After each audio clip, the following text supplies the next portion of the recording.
আসসালামু আলাইকুম viewers, cooking 24 আওয়ারে আপনাদের স্বাগতম। আজকে আবারও হাজির হলাম নতুন একটা রেসিপি নিয়ে।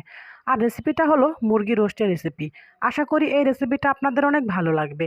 আর ভিডিওটা স্কিপ না করে সম্পূর্ণ ভিডিওটাই দেখে নেবেন। তো গাইস, কথা না বাড়িয়ে চলে যায় রেসিপির মূল পর্বে। রেসিপির শুরুতেই আমি মুরগির মাংসগুলোকে ভালোভাবে লবণ দিয়ে মাখিয়ে কিছুক্ষণ রেখে দেব।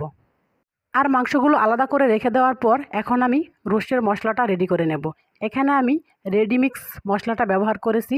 আপনারা চাইলে বাসায় মশলা তৈরি করেও ব্যবহার করতে পারেন, কিন্তু এভাবে রেডিমিক্স মশলা ব্যবহার করলে কিন্তু রান্নাটা খুব তাড়াতাড়ি হয়ে যায় আর খেতেও কিন্তু অনেকটাই ভালো লাগে।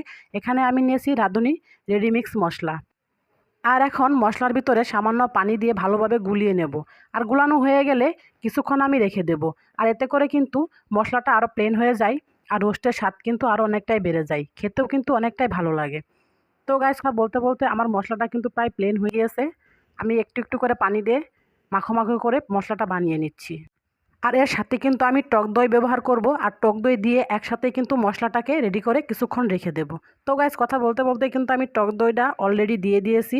আর এখন মশলা আর টক দই একসাথে ভালোভাবে মিশিয়ে কিছুক্ষণ রাখবো। আর দিয়ে দিলাম সামান্য পরিমাণে পানি। তো গাইস, দেখতে পাচ্ছেন মশলা কিন্তু আমার একদম রেডি। আর এখন আমি মশলাটাকে সাইডে রেখে দিয়ে চলে যাব রান্নার মূল পর্বে। তো গাইস, দেখতেই থাকুন, সাথে থাকুন আমার। এখন আমি দিয়ে দিলাম কড়াইয়ের ভিতরে পরিমাণ মতো তেল। আর তেলটা হালকা গরম হয়ে গেলেই দিয়ে দেব পরিমাণ মতো পেঁয়াজ। আর এই পেঁয়াজগুলো কিন্তু আমি পেঁয়াজের বেরেস্তা বানিয়ে নেব। সেজন্য চুলার আঁচটা মিডিয়াম করে দিয়ে অনেক সময় ধরেই পেঁয়াজগুলোকে ভেজে নেব, যেন পুড়ে না যায়। তো গাইস, কথা বলতে বলতে কিন্তু আমার পেঁয়াজগুলো একদম লাল লাল করে ভাজা হয়ে গিয়েছে। আর এখন আমি পেঁয়াজের বেরেস্তাগুলোকে নামিয়ে রেখে দেব ঠান্ডা হওয়ার জন্য। আর পেঁয়াজের বেরেস্তাগুলো নামানো হয়ে গেলে সেই তেলের ভিতরেই দিয়ে দেব আমি মুরগির মাংসগুলো।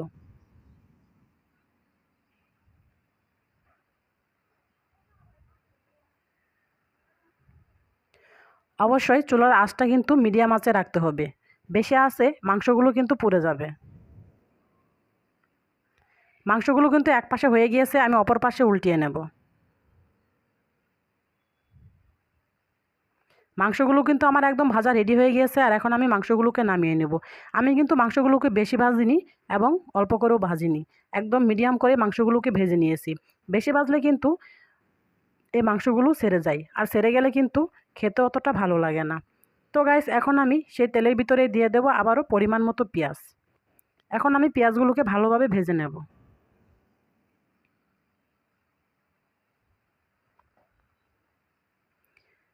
আর পেঁয়াজগুলো হালকা ভাজা হয়ে গেলে দিয়ে দেব কিছু ডালচিনি, কিছু এলাচ।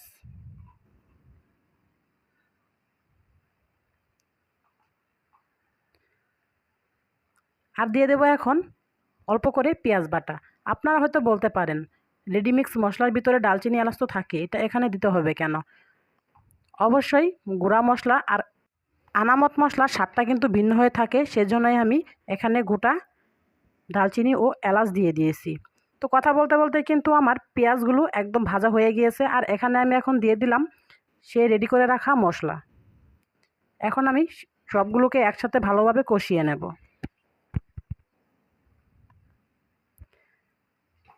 এটা ভালো করে কষিয়ে নেবেন যেন পুড়া না লেগে যায়, কারণ এটাই হচ্ছে রোস্টের আসল মশলা। এটা পুড়ে গেলে কিন্তু রোস্ট খেতে ভালো লাগবে না। অবশ্যই চুলাটা মিডিয়াম আঁচ করেই ভালো করে মশলাটা কষিয়ে নেবেন।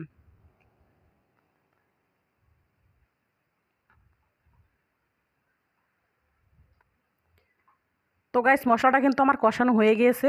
আর এর সাথে আমি কিছু শুকনো মরিচ অ্যাড করে নিলাম। আপনাদের যারা জাল পছন্দ না করেন তারা অল্প করে কাঁচামরিচ দিয়ে, বা যারা জাল বেশি পছন্দ করেন তারা কিন্তু মরিচের পরিমাণটা আরেকটু বাড়িয়েও নিতে পারেন। তো আর এখন আমি দিয়ে দিলাম স্বাদ মতো লবণ। এখন আমি মশলাটা ভালোভাবে কষিয়ে নেব যতক্ষণ মশলা থেকে তেলটা না বের হয়। অবশেষে মশলার তেলটা কিন্তু বের হয়ে গিয়েছে আর মশলাটা কিন্তু লাল লাল করে কষানো হয়ে গিয়েছে। আর এখন আমি দিয়ে দিলাম মাংসগুলো দিয়ে কিছুক্ষণ নেড়ে চেড়ে নিয়ে তারপর আমি ঢেকে রাখবো মাংসগুলোকে ভালো করে কষানোর জন্য।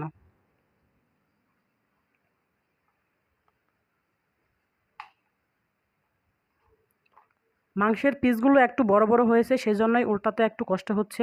আমি আলতো করে উল্টিয়ে নিচ্ছি, তা না হলে ভেঙে যাবে মাংসগুলো। মাংসগুলো ভেঙে গেলে কিন্তু দেখতেও ভালো লাগবে না আর খেতেও কিন্তু বেশি ভালো লাগবে না।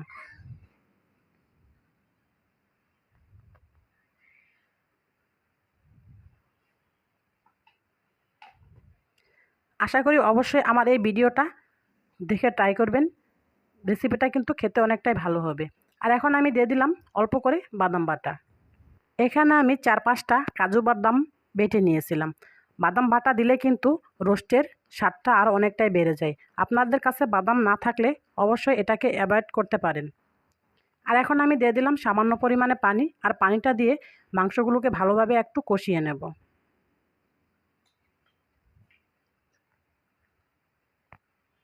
আর সেজন্য ঢাকনা দিয়ে মাংসগুলোকে কিছুক্ষণ কষিয়ে নেব। তো গাইস, দেখতে পাচ্ছেন মাংস কিন্তু আমার কষানো হয়ে গিয়েছে। আর এখন আমি দুধটা কিন্তু দিয়ে দেব। অনেকেই আছে এখানে গুঁড়া দুধ ব্যবহার করেন, আবার অনেকেই বলে গরুর দুধ ব্যবহার করলে নাকি ফেটে যায়।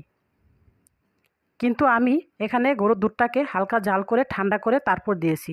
আর সেজন্যই কিন্তু আমার কালারটাও নষ্ট হয়নি এবং কি ছানাটাও পড়েনি।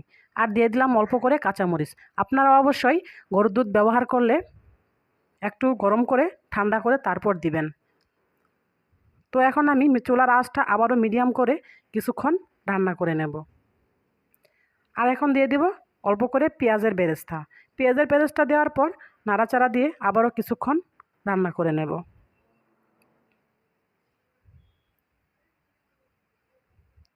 তো গাইস, আমার রান্না কিন্তু একদম রেডি। রোস্টের কালারটা কিন্তু খুবই সুন্দর চলে এসেছে, দেখে কিন্তু এখনই খেতেও ইচ্ছে করছে। তো এখন আমি পরিবেশন করে নিচ্ছি। দেখতেই পাচ্ছেন রোস্টের কালারটা কতটা সুন্দর এসেছে। আর আজকে তো আমার ছেলে অনেকটাই খুশি হয়ে যাবে, কারণ রোস্ট আমার ছেলের অনেক পছন্দ। তো আশা করি আপনাদের এই রেসিপিটা ভালো লেগেছে। আর এই রেসিপিটা যদি আপনাদের ভালো লাগে তাহলে আমার পাশে অবশ্যই থাকবেন। আমার চ্যানেলে সাবস্ক্রাইব করে লাইক দিয়ে আমাকে সাপোর্ট করবেন আরও নতুন নতুন ভিডিও দেওয়ার জন্য। আর এই রোস্টটা এভাবে বানালে কিন্তু বাসার ছোটো বড়ো সকলেই অনেকটাই পছন্দ করবে এবং আপনার প্রশংসায় পঞ্চমুখ হয়ে উঠবে।